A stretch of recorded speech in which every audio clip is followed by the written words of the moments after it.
اللهم صل على سيدنا ونبينا ومولانا محمد معدن الجود والكرم وآله وبارك وسلم صلاة وسلاما عليك يا سيدي يا رسول اللہ. اسلام دعا ہے اللہ کریم مسلمانوں کے گناہوں کو معاف فرمائے اور ہم تمام مسلمانوں کو دین مبین کا نور کامل عطا فرمائے. برادران ملت، جیسا کہ آپ کے علم میں کہ روزوں سے متعلق ہماری گفتگو جاری ہے. گزشتہ نشستوں میں میں نے کئی مسائل آپ کی خدمت میں عرض کی اور آپ کو یہ بتانے اور سمجھانے کی کوشش کی کہ وہ کون سے ایسے افعال ہیں کہ جن کے ہونے سے روزہ ٹوٹ جاتا ہے، اور وہ کون سے ایسے افعال ہیں کہ جو اگر ہو جائیں تو روزے کی صحت پر کوئی اثر نہیں پڑتا. پھر روزے کے مکروہات کیا ہیں، اس پر میں نے ہفتے کے دن آپ کی خدمت میں چند چیدہ مسائل اس سے متعلق پیش کیے تھے. آج ان وجوہات کی طرف آتا ہوں کہ جن کی وجہ سے شریعت نے بندہ مومن کو روزہ نہ رکھنے کی بھی اجازت دی ہے، کیونکہ الحمدللہ اسلام ہمارا دین ہے اور آپ سب جانتے ہیں کہ دین اسلام بہت آسان ہے. اگر دین اسلام کو علماء کی خدمت میں بیٹھ کر سمجھا جائے تو دین اسلام کے مسائل بہت آسان ہیں. اگر آپ خود بخود سمجھنے کی کوشش کریں گے تو بہت ساری پریشانیوں کا آپ شکار ہو جائیں گے. چنانچہ میں آپ کو بتاتا ہوں کہ فقہ کرام فرماتے ہیں کہ کوئی شخص اگر سفر میں ہو تو اسے اجازت ہے، یعنی کہ سفر بھی یہ ان وجوہات میں شامل ہے کہ جن میں روزہ نہ رکھنے کی اجازت ہے. اسی طرح سے حمل، کہ کوئی خاتون اگر پریگنٹ ہے تو شریعت نے اجازت دی ہے اسے کہ وہ روزہ نہ رکھے.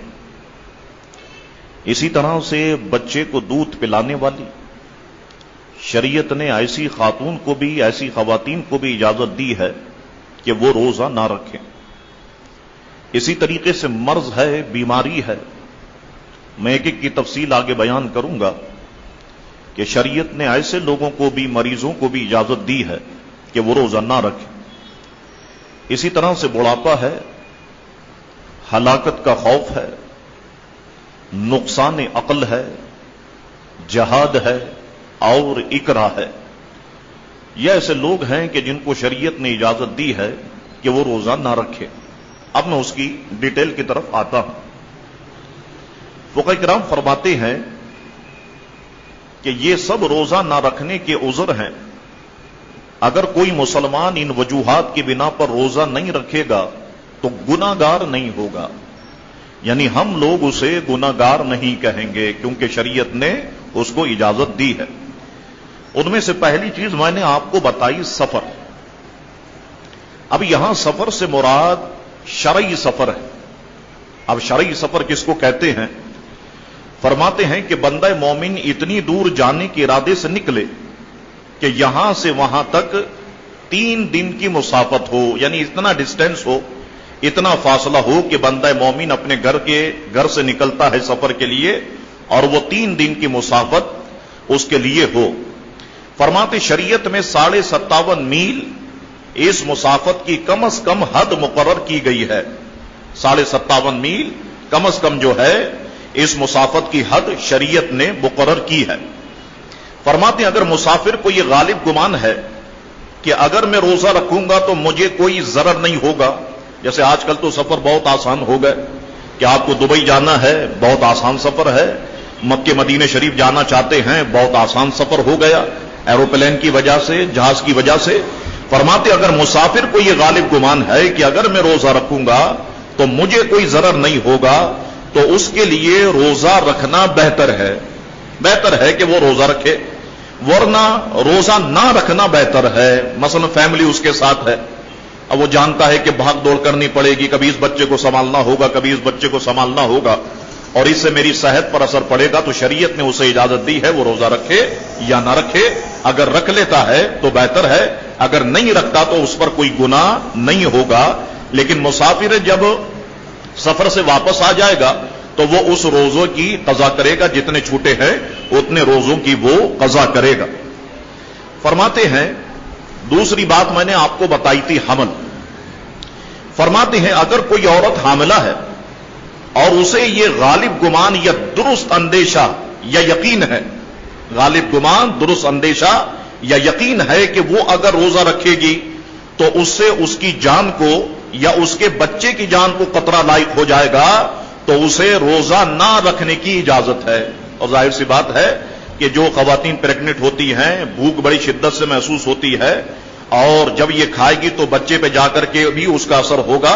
تو فرماتے ہیں کہ اگر کوئی حاملہ ہے اور اسے یہ غالب گمان یا درست اندیشہ یہ یقین ہے کہ وہ اگر روزہ رکھے گی تو اس سے اس کی جان یا اس کے بچے کی جان کو خطرہ لاحق ہو جائے گا، تو اسے روزہ نہ رکھنے کی اجازت ہے۔ لیکن فرماتے ہیں کہ جب حاملہ عورت ان تمام معاملات سے گزر جائے گی تو چھوڑے ہوئے روزوں کی قضا وہ ضرور کرے گی۔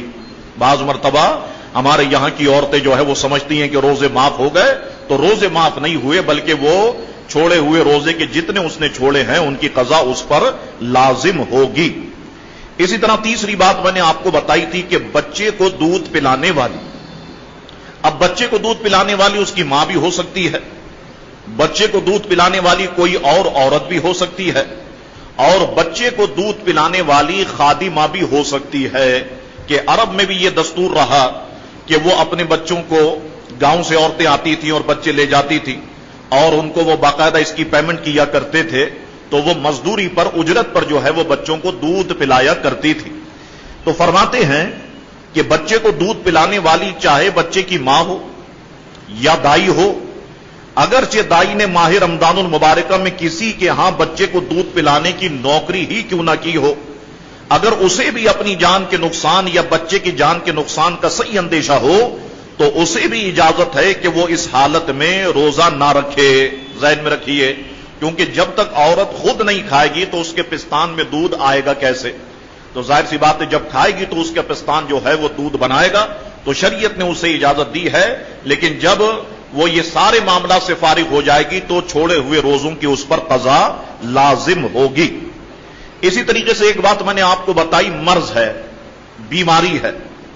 اب فرماتے ہیں کہ اگر کسی مریض کو مرض بڑھ جانے یا دیر میں اچھا ہونے کا غالب گمان ہو تو اسے بھی اجازت ہے کہ وہ روزہ نہ رکھے۔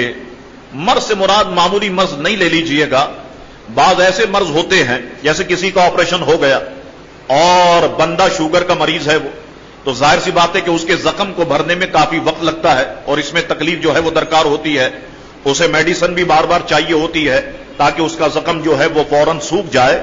تو فرماتے اگر مریض کو مرض بڑھ جانے یا دیر میں اچھا ہونے کا غالب گمان ہو تو اسے بھی اجازت ہے کہ وہ روزہ نہ رکھے، لیکن یہ بھی تندرست ہونے کے بعد روزوں کی قضا کرے گا، روزے سے بھی معاف نہیں ہوں گے، یہ بھی تندرست ہونے کے بعد روزے کی قضا کرے گا۔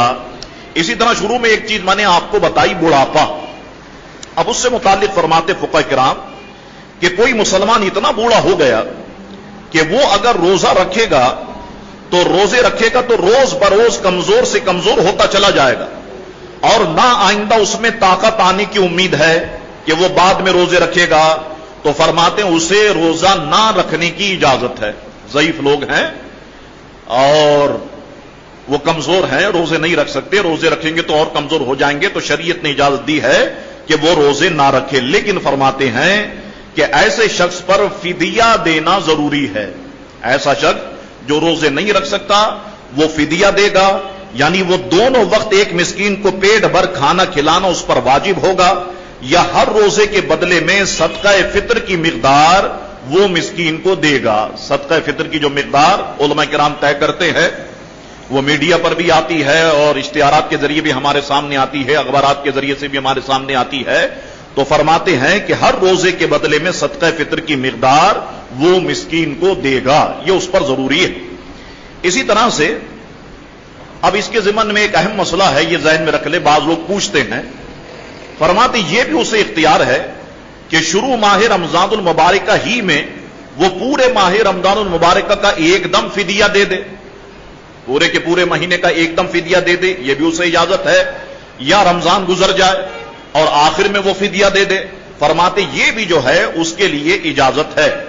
فرماتے اس کے لیے یہ بھی ضروری نہیں ہے کہ جتنے فدیے ہوں اتنے ہی مساکین کو دے, یعنی اگر 30 روزے ہوتے ہیں 30 فدیے بنتے ہیں تو 30 مساکین کو تلاش کرے. فرماتے اس کے لیے ایسا ضروری نہیں ہے, بلکہ ایک مسکین کو کئی دن کے فدیے بھی دے دے گا تو تب بھی جو ہے اس کو جو ہے یہ صدقہ فطر جس کی مقدار وہ دے گا تو یہ فدیہ اس کا ادا ہو جائے گا. شروع میں ایک چیز میں نے آپ کو بتائی, ہلاکت کا خوف, اس میں بھی شریعت نے اجازت دی ہے کہ ایسا بندہ روزہ نہ رکھے. اب اس میں یہ بات ذہن میں رکھ لیں, فرماتے کسی مسلمان کو بھوک اور پیاس ایسی لگتی ہو کہ اگر وہ روزہ رکھے گا تو اس کی ہلاکت کا خوف ہوگا. بعض انسان ہے, سارے انسان برابر نہیں ہے, بعض لوگوں کو بھوک اور پیاس بہت زیادہ لگتی ہے, وہ گھنٹہ آدھے گھنٹے تو برداشت کر لیتے ہیں, اس سے زیادہ وہ برداشت نہیں کر سکتے. فرماتے کسی مسلمان کو یہ خوف ہو کہ اگر وہ روزہ رکھے گا تو بھوک اور پیاس اس کی ایسی ہے کہ وہ روزہ رکھے گا تو اس کی ہلاکت کا خوف ہے, تو اسے بھی اجازت ہے کہ وہ روزہ نہ رکھے. اب آپ اندازہ لگاتے چلے جائیے کہ دین اسلام حضور کریم علیہ السلام کا کتنا آسان ہے, کتنا جو ہے وہ سہل الحمدللہ ہم مسلمانوں کا دین ہے.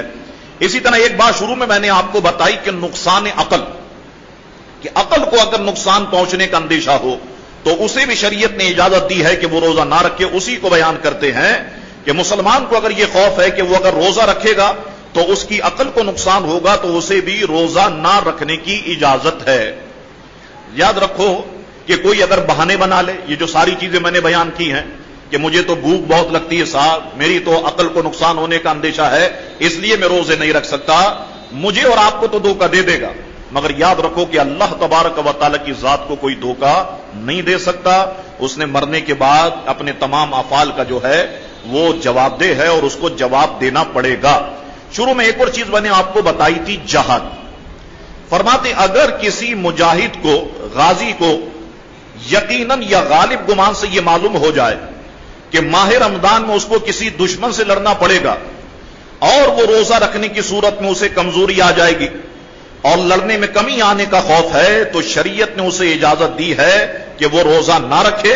اور ایک اور اجازت دی ہے کہ رکھنے کے بعد اس کے لیے توڑ دینا بھی جائز ہے, رکھنے کے بعد اس کے لیے روزہ توڑ دینا بھی جائز ہے, خواہ وہ مجاہد مسافر ہو یا مقیم ہو. پھر اگر روزہ توڑ دینے کے بعد اس روز لڑائی کا اتفاق نہ ہو تو اس پر اس روزے کی صرف قضا لازم ہوگی, کفارہ لازم نہیں ہوگا.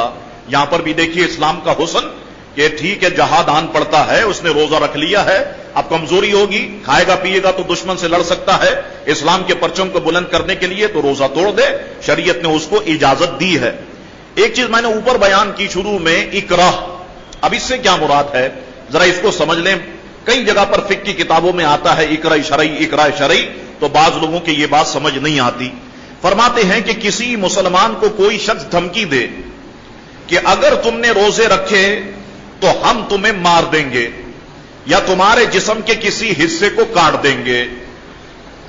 بعض جگہیں ایسی ہیں, مثلا ہم ہندوستان کو لے لیں اور ہندوستان میں بعض ایسے علاقے کے جہاں ہندوؤں کا کنٹرول ہے تو وہاں پر وہ ایسے افعال کرتے ہیں اور مسلمانوں کو تکلیف پہنچانے کی کوشش کرتے ہیں.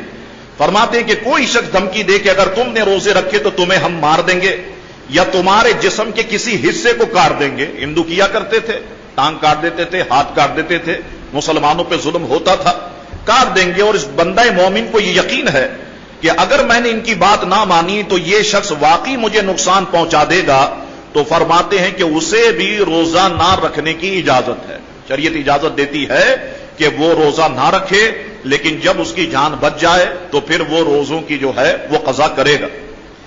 اسی طرح سے کئی اور ایسے مسائل جن میں چیدہ مسائل میں آپ کی خدمت میں اور بیان کر دیتا ہوں۔ مثلا یہ ہے کہ اگر کسی روزے دار کو سانپ نے کاٹ لیا تو اسے یہ حکم ہے کہ روزہ توڑ دے، لیکن جب تندرست ہو جائے گا تو روزے کی قضا کرے گا۔ اسی طرح اگر کوئی مسلمان اتنا بوڑھا ہے کہ وہ گرمی میں بوجہ گرمی کے، شدید گرمی ہے، وہ روزہ نہیں رکھ سکتا، تو اسے اجازت ہے کہ وہ سردیوں میں رکھ لے۔ آپ دیکھیں اسلام کتنی آزادی دے رہا ہے کہ اسے اجازت ہے کہ وہ سردیوں میں رکھ سکتا ہے تو سردیوں میں رکھ لے، اس پر روزہ رکھنا جو ہے وہ فرض ہے۔ اگر فدیہ دینے کے بعد، جیسے کہ میں نے شروع میں کہا، کوئی بوڑھا آدمی ہے روزے نہیں رکھ سکتا تو وہ فدیہ دے گا، اور فرماتے ہیں کہ اگر فدیہ دینے کے بعد کسی میں اتنی طاقت آ گئی بوڑھے میں کہ اب وہ روزہ رکھ سکتا ہے تو فرماتے وہ روزہ رکھے۔ آپ کہیں گے جب روزہ رکھے تو پہلے جو فدیہ دیا، پیسے دیے، غریبوں کو کھانا کھلایا، اس کا کیا ہوگا؟ تو فقہاء کرام فرماتے ہیں کہ وہ سب صدقہ ہو جائے گا، وہ صدقہ ہو جائے گا۔ اس کو اللہ تعالیٰ نے طاقت دے دی ہے، اب تو یہ روزے رکھے، رمضان کے بھی روزے رکھے اور اللہ کے شکر کے لیے بھی روزے رکھے کہ مولا تیرا احسان ہے کہ تو نے مجھے جو ہے وہ واپس صحت عطا فرمائی ہے۔ اللہ تبارک و تعالی ہم سب کی حاضری کو قبول فرمائے اور ہم سب کو دین کے مسائل زیادہ سے زیادہ جاننے، سیکھنے اور سمجھنے کی توفیق عطا فرمائے۔ وآخر دعوانا ان الحمد للہ رب العالمین۔